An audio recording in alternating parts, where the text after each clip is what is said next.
Una de las principales figuras de la política internacional del siglo XX fue Winston Churchill. Aunque ya estuvo presente en el gobierno durante la Primera Guerra Mundial, sus mayores logros serían cosechados durante la Segunda Guerra Mundial y en los posteriores años de gobierno en Inglaterra. En este vídeo te traemos y contextualizamos el discurso que ofreció de Lucharemos en las playas.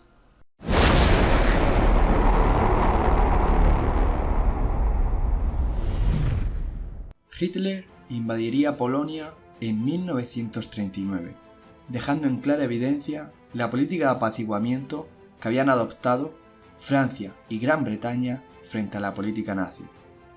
Pero, tras la ocupación de Polonia por el ejército alemán, Francia y Gran Bretaña se vieron obligadas a declararle la guerra a Hitler.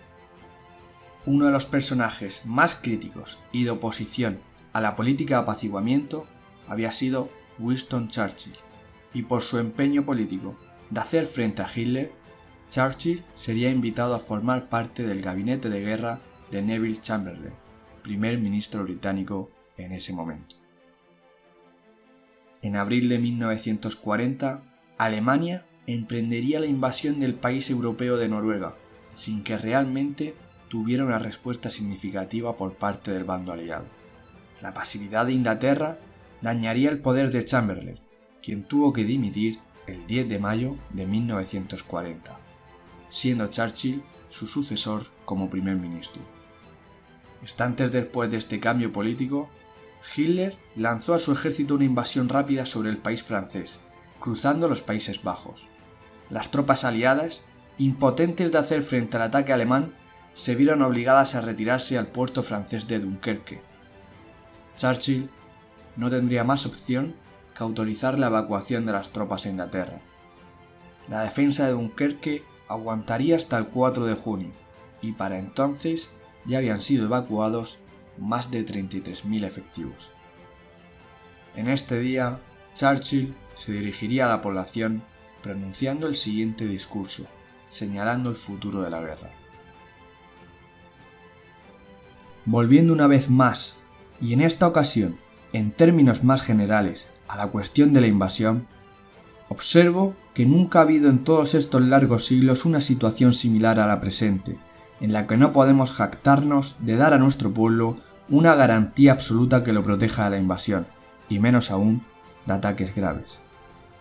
En los días de Napoleón, el mismo viento que habría podido impulsar a sus navíos de transporte a través del Canal de la Mancha, también habría podido alejar a la flota que mantenía el bloqueo. Siempre se dependía de la casualidad, y es precisamente ese azar, esa casualidad, la que ha excitado y ha confundido la imaginación de numerosos tiranos del continente. Muchas son las historias que se cuentan. Estamos seguros de que se adoptarán nuevos métodos, y, cuando conozcamos la originalidad de la argucia y el ingenio de la agresión que nuestros enemigos vayan a desplegar, podremos ciertamente prepararnos para cualquier tipo de nueva estratagema y para toda clase de maniobras brutales y traicioneras. Creo que no hay idea, por descabellada que parezca, que no merezca ser considerada con espíritu escrutador, pero, al mismo tiempo, espero que firme. No debemos olvidar nunca las sólidas garantías que nos ofrecen nuestra potencia en el mar y nuestra fuerza en el aire, si pueden ejercerse a escala local.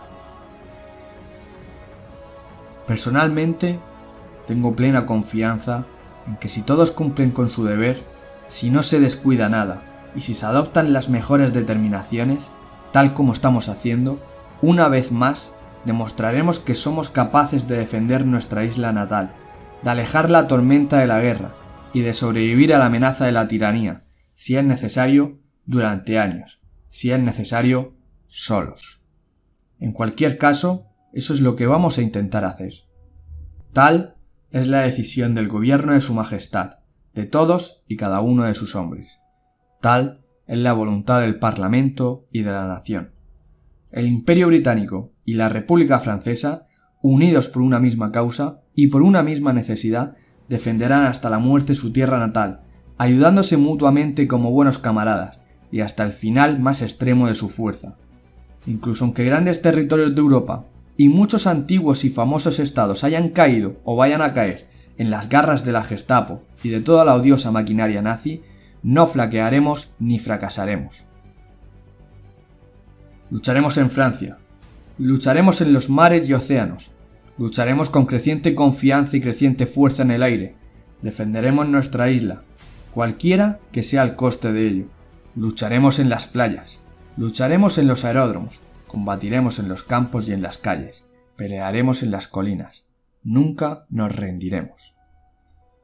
E incluso si, caso que no contemplo ni por un momento, la isla o una gran parte de ella fuera sometida y abatida por la inanición, entonces nuestro imperio más allá de los mares, armado y protegido por la flota británica, proseguiría la lucha hasta que, cuando Dios lo quiera, el nuevo mundo, con toda su potencia y poder, dé un paso adelante para lograr el rescate y la liberación del viejo.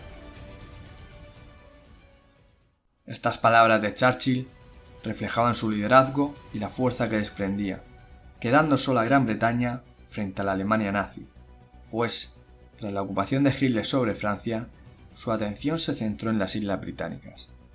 Alemania intentó tener superioridad aérea, pero la Royal Air Force combatió a los alemanes con fiereza. Hitler tuvo que posponer los planes de invasión e inició una campaña de bombardeos sobre objetivos civiles, siendo Inglaterra duramente castigada. No obstante, el transcurso de la guerra cambiaría en 1941, cuando la Unión Soviética entró en guerra contra Alemania, cuando Hitler lanzó una invasión hacia su territorio.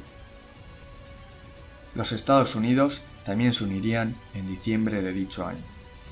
De este modo, se formó una alianza victoriosa, teniendo como figuras relevantes a Stalin, Roosevelt y Churchill, ideológicamente muy dispares, pero unidos frente al enemigo común. En 1945, Alemania y Japón serían derrotados. Churchill perdería las siguientes elecciones, frente a Clement Attlee, pero volvería a ser reelegido primer ministro en 1951, dimitiendo 4 años después. Churchill, una de las mayores personalidades del siglo XX y sobre todo de la Segunda Guerra Mundial, moriría en 1965. Si te ha gustado el vídeo, deja un like y suscríbete para estar atento a los siguientes. Muchas gracias.